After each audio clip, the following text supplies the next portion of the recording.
Well, good afternoon, ladies and gentlemen, boys and girls, people from all ages from all across the world. My name is Chandler, and you are now tuned into the Chandler Brief, where the dress code is, of course, business casual, as you can see by me rocking my tie on this brand new, inaugural stream of our new show, the Chandler Brief, as we talked about in our video yesterday. Now, this is going to be a new format of show that we do here on this channel that is going to be, as the title implies, a brief summarization of some of the biggest stories happening of the day, all in 30 minutes. So that's my challenge. Some of my streams are usually a lot longer than this. In fact, we're going to have a stream tonight at 8 that goes for about an hour, sometimes up to an hour and a half. This is for the people that don't have all the time to listen to one of those full news shows that I do, but they don't really want to watch a 2-minute video. They want to hear it all wrapped together in a nice little bow. So we're here to do that. We've got 30 minutes to do it. I'll read a few chat messages here and there, but we're going to just jump into the stories. First things first, before we get started though, I want to remind you guys that these streams are of course sponsored and supported by MyPillow. So if you want to get your very own MyPillow, Giza sheets, slippers, all the comfortable and amazing items they have, go to mypillow.com and use code CRUMP for up to 66% off of your cart at checkout. Now, let's jump into the stories of the day. As you can see by the title of the stream, our very first story is something that a lot of people would consider rather stressful. And this is the fact that Pfizer is now applying for or requesting approval to create a vaccine for children under 5. And this goes down to infants. Of course, The Hill is going to paint this as nicely as possible, but all children under the age of 5 down to a few months old could get jabbed for COVID-19. Pfizer and BioNTech are reportedly close to submitting a request for emergency authorization for a COVID-19 vaccine that can be administered to children under the age of 5. Read that again, under the age of 5. Sources familiar with the matter told the Washington Post that the companies are expected to submit an emergency use authorization request for their 2-dose vaccine to the FDA as early as Tuesday, potentially allowing for the vaccine to be available by the end of the month. According to the sources who spoke with the Post, the FDA urged the companies to submit their request so that regulators could review the data on the vaccine. The idea is, let's go ahead and start the review of 2 doses. One source who asked to remain anonymous told the newspaper, if the data holds up in the submission, you could start your kids on their primary baseline months earlier than if you don't do anything until the 3rd dose data comes in. A Biden administration official told the Post that there was a consensus among health officials in seeing this move forward, speaking on the company's plans of submitting their request. The Hill has reached out to Pfizer and the FDA for comment. The 2-dose vaccine had a good safety profile in young children and was shown to be effective at preventing numerous COVID-19 cases, according to a source. Not backed up by any study, of course, but it is what it is. That's that portion of that story I wanted to read to you guys. What do you think about it? We're going to move on because, like I said, we've got a very short time window for this, and we've got a ton of stories. I'm going to load you guys up with information. And speaking of information, today is now February 1st, which means it is, of course, Black History Month. So I want to take a few minutes to review some things floating through the Twitter webs about hashtag Black History Month, especially from our favorite Prime Minister, Justin Trudeau up in Canada, of which he's going to be speckled all throughout our stories of the day, so let's check in. This hashtag Black History Month, let's celebrate the important work of Black Canadians who have helped build and shape our country, and let's keep working to create a better and more inclusive Canada. This does, however, call into question the fact that there are a great number of Black Canadians that are truck drivers that are currently occupying their capital of Ottawa. Are they to be celebrated still, or are they domestic terrorists? Who knows? That's my question for Justin Trudeau as we now slide to a different part of the whole Black History Month debacle. Now, this didn't happen technically on Black History Month, but it is now bubbling up as the day starts to move on. This is from Whoopi Goldberg, who on The View just a couple days ago made some rather interesting remarks. She says, the Holocaust isn't about race. It was just 2 white groups going against each other. Interesting. Following a Monday segment blasting podcaster Joe Rogan for spreading misinformation, co-host Whoopi Goldberg showed us that real misinformation and anti-Semitism was alive and well on ABC's The View, as she falsely suggested the Holocaust isn't about race, but just 2 white groups going at it. As part of their discussion about a Tennessee school allegedly banning the Holocaust-themed graphic novel Mouse, Whoopi described the Holocaust as white people doing it to white people. So this is y'all fight. Go fight amongst yourselves. She also suggested that the school thinking the nudity and language of the book weren't suitable for 8th graders meant they were fine with systemic slaughter. Personally, I'm shocked because, given the story of Mouse, I'm surprised that's what made you uncomfortable. The fact that there are some nudity, and it's about the Holocaust, the killing of 6 million people, but that didn't bother you? But the naked, yada yada yada. Co-host Joy Behar agreed, calling their reason a canard. A few minutes later, Whoopi let loose her full anti-Semitic perspective on what the Holocaust was. Well, also, if we're going to do this, then let's be truthful about it, because the Holocaust isn't about race. Let's see what she had to say here. Well, also, if you're going to do this, then let's be truthful about it, because the Holocaust isn't about race. No, it's not about race. No, it's about a different race. But it's not about race. It's not about race. What is it about? Because it's about man's inhumanity to man. That's what it's about. But it's about white supremacy. It's about but going it's after it's Jews not about ideal race. But these are two white groups of people. Well, they go after black people see them as white. But you're missing the point. You're missing the point. Yeah. Man, I don't know how long I could watch those women argue amongst each other. That is the story with Whoopi Goldberg, but surprisingly, it changes a little bit because she went on to give a post about it. She says, "On today's show, I said the Holocaust is not about race, but about man's inhumanity to man. I should have said it is about both. As Jonathan Greenblatt from the Anti-Defamation League shared, the Holocaust was about the Nazis' systematic annihilation of the Jewish people, who they deemed to be an inferior race. I stand corrected.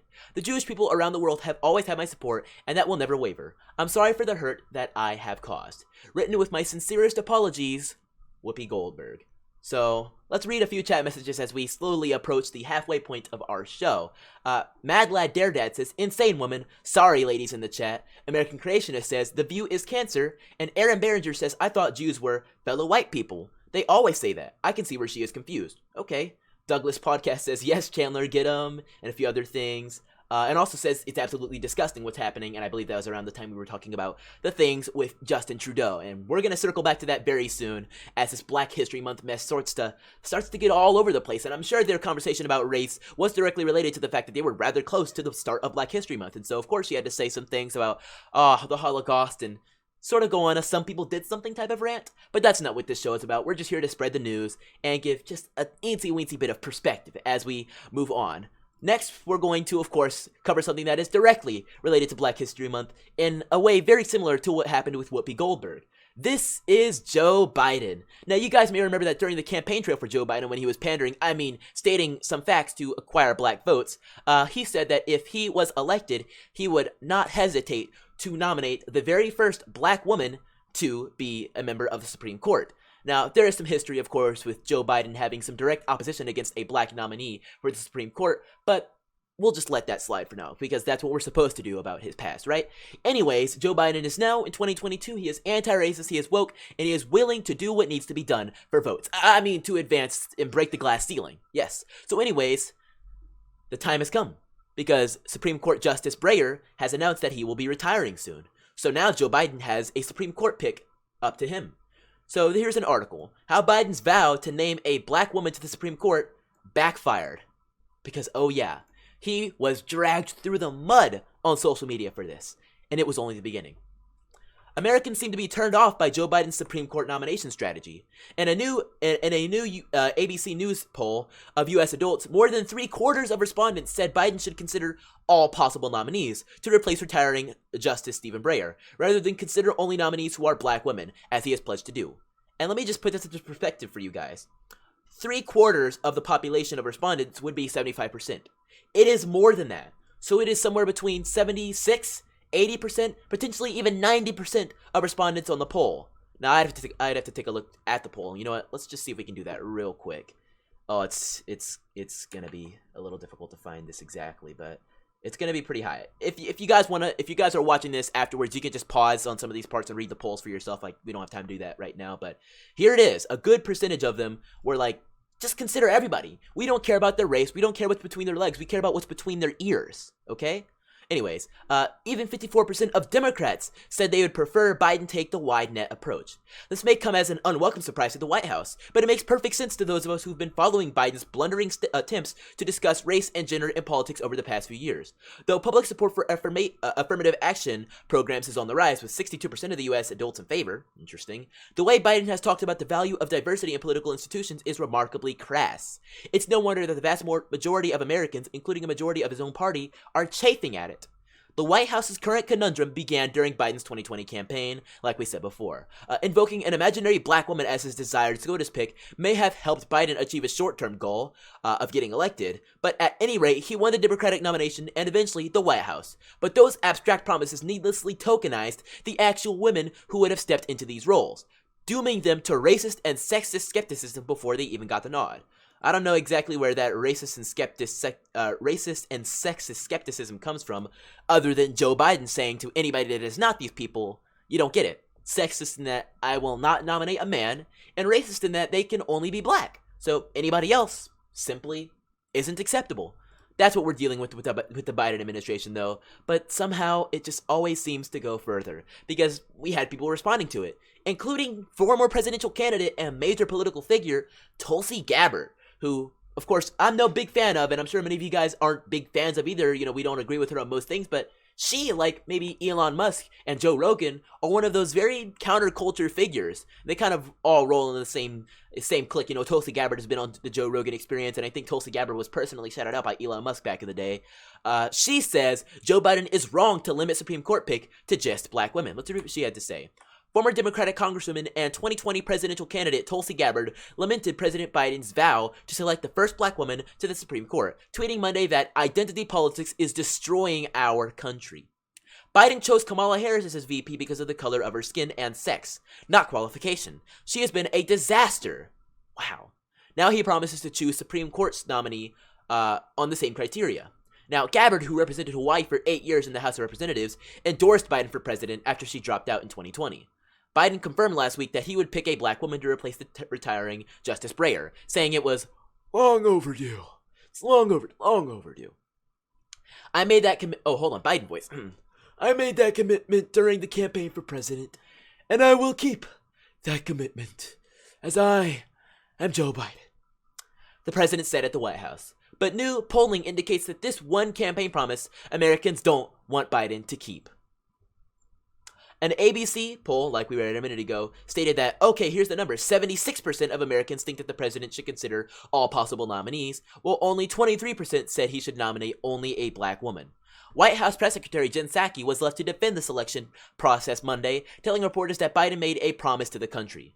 Our latest poll shows that just over 3/4 of Americans, 76%, want the president to consider all possible nominees, not only black women, as he pledged to the campaign trail, asked ABC's Mary Bruce. What do you make of this, and why do you think that a majority of Americans want the president to take a different approach? And then Jen Psaki says, what we can assure the American public of is that he will choose and nominate someone who has impeccable credentials and is eminently qualified to serve as Supreme Court Justice, and someone who is eminently qualified to serve as a lifetime appointment. This is interesting. Ave Maria says, do the voice again. I agree. Let's go, Brandon, I agree. The press secretary went on to claim that there's a long history of Republican presidents singling out women for seats of the highest court in the land. President Reagan promised the country he would nominate the country's first woman to serve on the court, and he did so. Former President Trump also promised to choose a woman just over a year ago. These are good points. But I guess there are some differences in it. It's Biden, and it's Breyer, and it's 2022. It's not the same time as it was before. Things weren't the same. So it's not a very good comparison, but you know what? I'm going to let it slide, because Tulsi Gabbard has yet another article about her. Tulsi slams Biden's promise to pick black women for Supreme Court. And like she said in the previous one, identity politics is destroying our country. And I believe this one links to some of her direct tweets, which I really wanted to get to. So here we go. Biden chose Harris as his VP because of the color of her skin and sex, not qualification. She has been a disaster. Now he promises to choose Supreme Court nominee on the same criteria. Identity politics is destroying our country. And of course, we've got rainbow flag people on there saying, Kamala Harris is vice president, you are unemployed and a laughingstock. Okay, whatever. You ran for president and your qualifications are lesser and fewer than Harris. You know what? Whatever. We're gonna say that. But getting back to the key part of this story that I don't know how many of you guys actually know about, we weren't really supposed to know about Stephen Breyer's retirement until a little bit later. Biden's White House Chief of Staff actually leaked the news of Breyer's retirement to a limited group. This might be trouble for him. It might just be. President Joe Biden's Chief of Staff leaked Supreme Court Justice Stephen Breyer's plan to retire to a limited group on Wednesday. a top Democrat told reporters. Senate Judiciary Committee Chairman Richard Durbin told reporters he received a surprise call on Wednesday morning from the White House Chief of Staff, who said that President Biden wanted Durbin to know that Stephen Breyer was about to announce his retirement from the court. Durbin, an Illinois Democrat, said Klain told him to keep the news a secret and that Breyer planned to make an official announcement on Thursday. Breyer, 83, who apparently blindsided Wednesday when the news leaked about his retirement and was widely reported by the media. Breyer made his own announcement on Thursday, a day after Klain's call to Durbin's office. They were telling a limited number of people that I should keep it confidential. The official announcement will be made on Thursday. I said, of course I would. No one has specifically been connected with leaking the news to the media, and Durbin said he kept it mostly confidential, telling only his wife. 2 hours later, the media broke the story. Yikes. That is something for the White House Chief of Staff to consider. Maybe he needs to keep his circle just a little bit shorter. Just a little bit shorter for the people watching. Hold on. I'm being told it's pronounced Breyer. Good to know.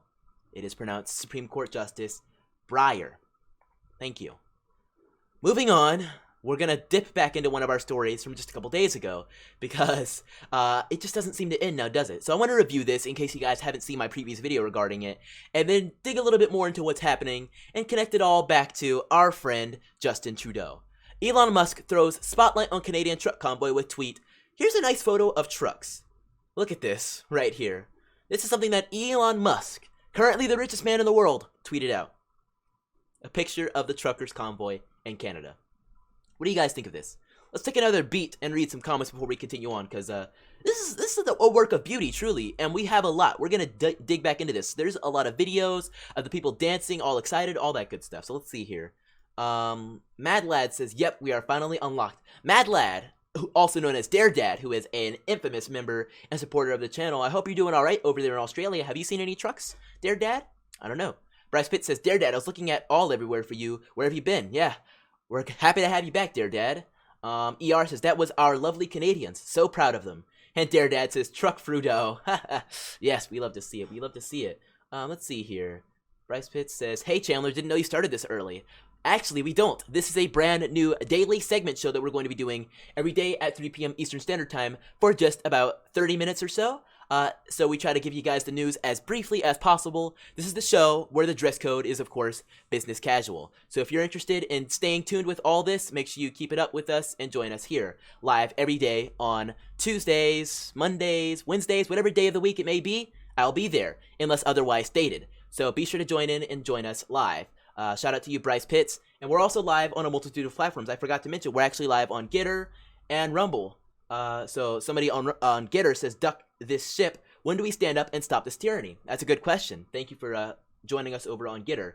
Over on Rumble, Ozzy's mom says, hashtag Let's Go Brandon. Thank you for the comment. And shout out to everybody who's joining us. We'll, of course, be going live once again tonight at 8 p.m. Eastern Standard Time because that's when our weekly show is. So definitely make sure you tune in and join us live once again then. But let's continue this show because we're running out of time. We've got a lot more news to cover. Linda Hayes says, "Chandler, thank you." And following you on on Telegram. Thank you, Linda. And Bryce says, "Interesting. Thanks for the information." Awesome. Yep. And ER says he needs to go back to his basement forever. I think I can agree with that one. I think I can agree. And Daredad says, "Yes, we had our protest on Sunday in Melbourne, but mainstream media didn't cover it." We're going to talk about that. We're going to talk about that real soon. Real soon. All right. Let's jump back into this story with Elon Musk because, my gosh, is it something. He tweeted on the 27th, "Canadian truckers rule." Look at this. Hold on. Yep. And then he said some more. "CB radios are free from government media control, giving some advice to the people in the protest." This is big.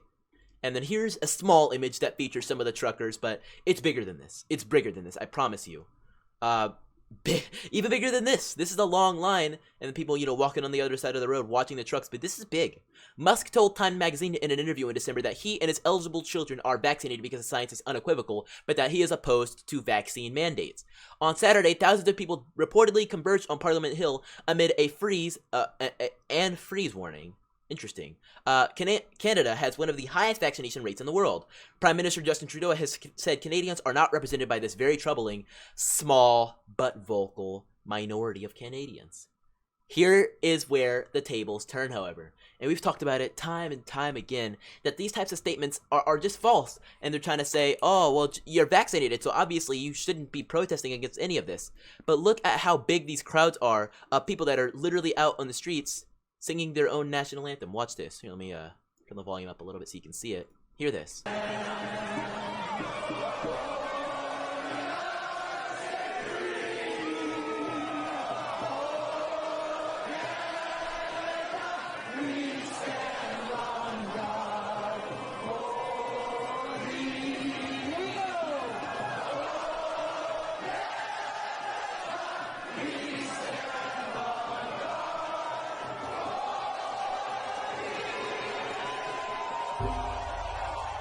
It truly is a thing of beauty.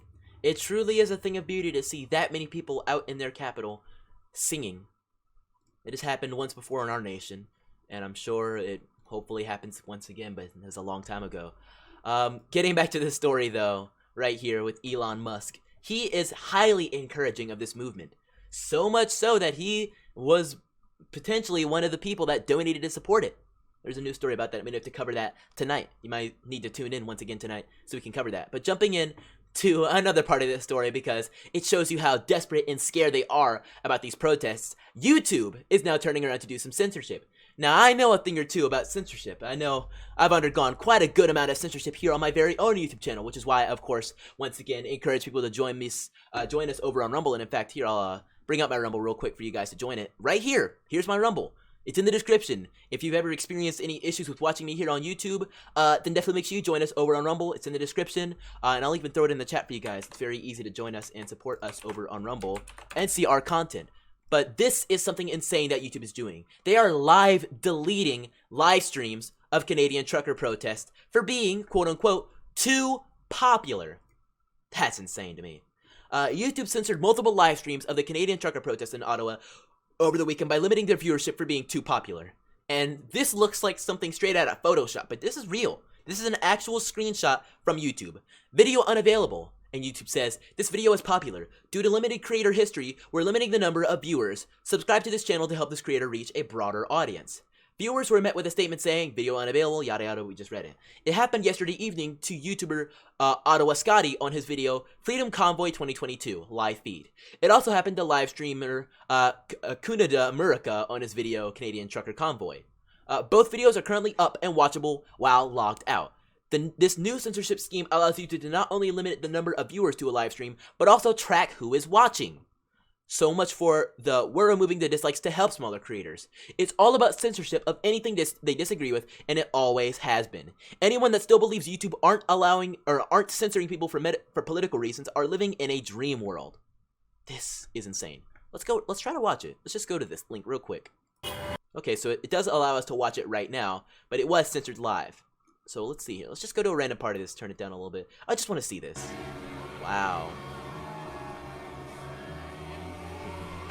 This is something I forgot to mention to you guys. These truckers that are currently occupying the streets of Ottawa are laying on their horns. Okay? They're getting in the streets, they're getting surrounded by people, sitting back in their very comfortable cabs. Listen to it. Come on. Honk, honk, honk. I think we saw this exact, yeah, if you guys watched my previous video, I think we saw this exact trailer the other day because I was like, come on. You know, have a little bit of respect. But yeah, somebody said in the comments, this is the biggest, where is it? Somebody said in here, the biggest dance party. Yeah, right here, biggest dance party in Canada. Let me move my thing so you guys can see it right there. Biggest dance party, and then that's an emoji of the Canadian flag. You love it. And then I think, yeah, see? You can see them jumping. Oh my gosh, that's actually really good luck. I think I might have jumped right on to where we watched it in the video previously. Oh, what's up, St. June? Yeah, he says, thank you, Chandler. I'm usually teaching at this hour, but we'll try to catch up as much as possible. Thank you, St. June, and thank you for being a teacher. I didn't even know you were a teacher. Yeah, no, I appreciate it. And I'm doing this live show specifically for this. So anybody that has a lunch break or they're at work or they're just, trying to get through the last crawling hours of work during the day, well, I'm here for you. So we've got just a few more subjects. We're almost done with our show, but of course, I'm trying to give you guys as much information as possible in the time we have. But this is for your entertainment. This is for your enlightenment. So enjoy, and thank you, St. June, for being here, and shout out to you. Wow. Let's fast forward to another part of it. Keep an eye on him, sir. Yeah. So they're just really hanging out in the same spot, walking down the street. You could see how active and loud and proud these people are, and that's the most beautiful thing, truly. It really is.